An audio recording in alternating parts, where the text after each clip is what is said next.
Big TV భక్తి సమాచారం WhatsApp ఛానల్లో జాయిన్ అవ్వండి. అన్ని విశేషాలు ఎప్పటికప్పుడు తెలుసుకోండి. ధనం నిలబడాలి అని అంటే ఏం చేయాలి? చాలా మంది చెప్తూ ఉంటారు, ఈ చేతితో ధనం వస్తుందండి, ఈ చేతిలోకి వచ్చేసరికి మాయమైపోతుంది, అసలు డబ్బు వచ్చినట్టే వస్తుంది, నిలవట్లేదు, ఎంత డబ్బున్నా సరిపోవట్లేదు అని అంటూ ఉంటారు. వారు ఈ చిన్న పరిహారాన్ని పాటించాలి. ఏంటంటే మంగళవారం రోజున ఎర్రటి వస్త్రం తీసుకొని ఎర్రటి పూలు అలాగే కుంకుమ వేసి దాన్ని ఒక మూట కట్టాలి. దానికి ధూపము, దీపము, నైవేద్యము, మంగళహారతి సమర్పించాలి. ఆ ఎర్రటి వస్త్రాన్ని మీరు ఎక్కడైతే ధనం నిల్వ చేస్తారో అక్కడ పెట్టాలి. పెట్టే ముందు కూడా ఆ ప్రదేశాన్ని శుద్ధి చేసి స్వస్తిక్ అని చిత్రించి దానిపైన ఈ వస్త్రాన్ని పెట్టాలి.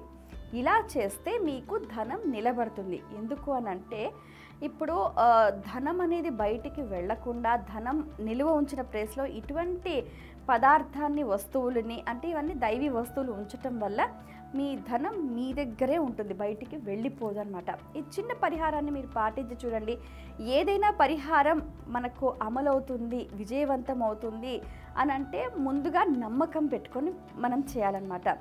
ఏ పని చేసినా కూడా ఒక నమ్మకం, ఒక విశ్వాసం, ఇవి రెండు ఉంచుకొని మనం చేస్తే పరిహారం అది తప్పకుండా పరిపూర్ణమైన ఫలితాలను అందిస్తుంది. బిగ్ టీవీ అవుట్లుక్ కథనాలు నచ్చితే వెంటనే బిగ్ టీవీ ఛానల్ ను సబ్స్క్రైబ్ చేయండి.